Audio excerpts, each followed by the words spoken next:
such a study is not aware, أَلَا يَعْلَمُ مَنْ خَلَقَ وَهُوَ اللَّطِيفُ الْخَبِيرُ, isn't the one that created and put in your own fitra, your own instinct, your own biology, created you from A to Z,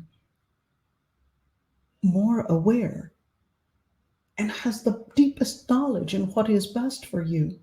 You cannot separate yourself from a certain orbit, the center of that orbit.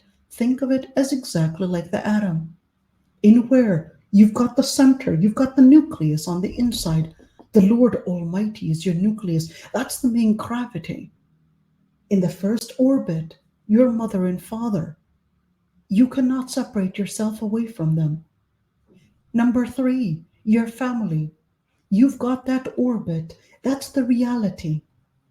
There are certain orbits that you just have to learn how to adapt, how to compromise, how to bring about the principle despite the challenges. Remember the 4 different categories that we talked about: recognizing the principle, enduring patience, living that satisfaction despite all the offerings that might be there, and number 4, being courageous to hold on to the principle despite all the different challenges.